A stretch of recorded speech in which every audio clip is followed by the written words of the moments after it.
Percayalah kepada Tuhan Yesus Kristus dan engkau akan diselamatkan. Allah, ketika menciptakan langit dan bumi, juga menciptakan manusia menurut gambarnya. Ia membebaskan umat dari perbudakan agar mereka hidup dalam kekudusan, mengikat perjanjian dengan mereka dan menetapkan 10 perintah. Ia menghendaki agar kita menyembahnya dengan kemurnian, mempersembahkan korban yang menyatakan pertobatan dan iman. Kemurnian mendekatkan kita kepada Allah dan menguatkan kehidupan bersama dalam komunitas. Meskipun menghadapi ketidaktaatan dan ketidaksetiaan, Allah menunjukkan kesabaran dan belas kasih.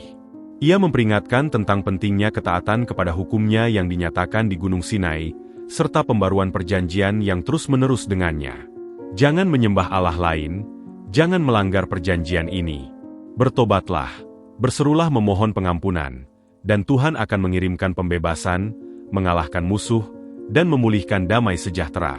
Kristus adalah Mesias yang sejati. Ia datang untuk menyelamatkan semua orang dan, karena dosa-dosa kita, Ia menderita karena kasih. Tuhan adalah satu-satunya jalan menuju keselamatan. Bahkan ketika kita gagal, Allah tetap setia dan siap mengampuni mereka yang bertobat dengan sungguh-sungguh. Beritakan pentingnya kesetiaan, pemulihan iman, pertobatan yang tulus, dan konsekuensi dari dosa yang tidak diakui. Penyembahan berhala dan penyembahan kepada allah-allah palsu membawa kehancuran. Ketika suatu bangsa meninggalkan prinsip-prinsip Allah, bangsa itu menjadi rentan. Iman dan doa memulihkan kehidupan rohani dan spiritual. Kembalilah menyembah Tuhan dengan ketulusan, sebab menjauh dari Allah membawa kemerosotan dan kehancuran. Ajarkan firman, peliharalah iman, dan hiduplah dalam kasih serta pengabdian kepada Allah. Di tengah pencobaan, tetaplah beriman.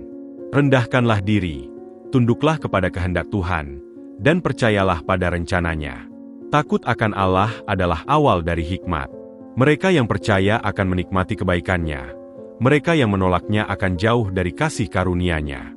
Hidup ini sementara, dan segala yang kita capai adalah kesia-siaan tanpa Allah. Hanya di dalam Dia hidup memiliki makna. Bersamanya, kita memiliki kekekalan. Berkat akan datang bagi mereka yang bertobat. Namun, ketekunan dalam pemberontakan akan mendatangkan hukuman. Allah selalu memanggil umat-Nya kepada pertobatan dan menawarkan kesempatan baru. Keadilan-Nya akan ditegakkan, dan Ia akan menghakimi mereka yang mengabaikan peringatan-Nya. Bagi mereka yang percaya, hari Tuhan akan menjadi hari keselamatan. Bagi mereka yang terus hidup dalam dosa, akan ada penghakiman. Berpalinglah kepada kasih dan ajaran Tuhan. Allah itu adil, tetapi juga penuh belas kasih. Ia mengecam penindasan dan ketidakadilan, terutama terhadap orang miskin. Berserulah kepadanya dengan iman dan kerendahan hati, sebab rencananya sempurna, meskipun kita belum memahaminya. Allah akan memberi upah kepada orang benar dan menghukum orang fasik. Ia meninggikan orang yang rendah hati dan memberkati mereka yang percaya kepadanya. Keselamatan tidak datang melalui pilihan politik atau status sosial, melainkan melalui iman yang sejati kepada Kristus. Yesus adalah hamba yang sempurna, anak Allah, yang menunjukkan kasih dan belas kasih. Sampaikan kebenaran ini kepada semua orang, terutama di masa penganiayaan dan keraguan. Ia tidak datang untuk menghakimi dunia, tetapi agar dunia diselamatkan melalui Dia. Tekankan bahwa iman kepada Kristus mengubah hidup. Allah membuktikan kasih-Nya dengan menyerahkan anak-Nya untuk mati bagi kita ketika kita masih berdosa. Pulihkan standar moral gereja, lawan penyembahan berhala, dan tetaplah teguh dalam ajaran Tuhan. Peringatkan tentang rasul-rasul palsu dan ajaran yang memutarbalikkan kebenaran. Keselamatan adalah oleh kasih karunia melalui iman, anugerah Allah, bukan hasil usaha manusia. Hiduplah menurut perintah-perintah Tuhan, dengan kerendahan hati dan kasih kepada sesama. Kenalilah dirimu sebagai anak Allah, lakukan kehendak-Nya, dan jangan tertipu oleh ajaran-ajaran palsu. Hiduplah dalam persekutuan, mengingat pengorbanan Kristus. Di tengah kesulitan, tetaplah teguh dan setia. Iman adalah dasar kehidupan Kristen. Orang Kristen harus hidup dengan cara yang layak, bekerja dengan jujur, berdoa dan menyembah dengan ketulusan. Kristus adalah pengantara antara Allah dan manusia.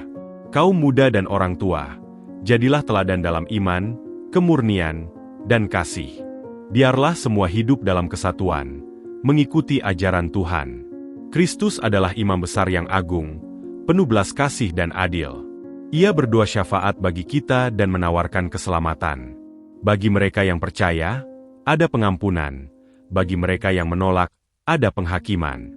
Darah Yesus telah dicurahkan bagi dosa-dosa kita. Jangan keraskan hatimu, tetapi kuatkanlah dirimu dalam kasih karunia, dan hiduplah menurut firman. Berimanlah, lakukan perbuatan baik, dan kasihi sesama tanpa perbedaan. Bersabarlah, sebab Tuhan sudah dekat. Orang Kristen harus saling mendukung, bersikap ramah, dan memuliakan Allah dalam segala keadaan. Tetaplah setia, jauhilah godaan dan guru-guru palsu. Bertumbuhlah dalam iman sampai kedatangan Kristus. Peliharalah persekutuan dengan Allah, simpanlah firman-Nya, dan jangan mengasihi hal-hal duniawi. Sebagaimana Kristus telah mengasihi kita, demikian juga kita harus saling mengasihi. Berjuanglah mempertahankan iman. Peringatkan semua orang tentang perlunya pertobatan, keselamatan, dan kesetiaan kepada Tuhan. Nubuat-nubuat telah digenapi. Nantikan dengan pengharapan kedatangan Kristus dan tanggapi panggilan terakhir untuk bertobat. Sesungguhnya aku datang segera dan upahku ada bersamaku untuk membalaskan kepada setiap orang menurut perbuatannya. Aku adalah Alfa dan Omega, yang awal dan yang akhir, yang pertama dan yang terakhir. Berbahagialah mereka yang melakukan perintah-perintah-Nya, supaya mereka berhak atas pohon kehidupan dan masuk ke dalam kota melalui pintu-pintu gerbang. Aku adalah jalan, kebenaran, dan hidup. Tidak seorang pun datang kepada Bapa, kalau tidak melalui aku. Percayalah kepada Tuhan Yesus Kristus dan engkau akan diselamatkan. Apakah firman ini memberkati hidupmu? Bagikan kepada orang yang kamu kasihi. Tinggalkan komentar, tuliskan ayat Alkitab atau kesaksianmu. Jangan lupa ikuti kanal ini dan sukai videonya.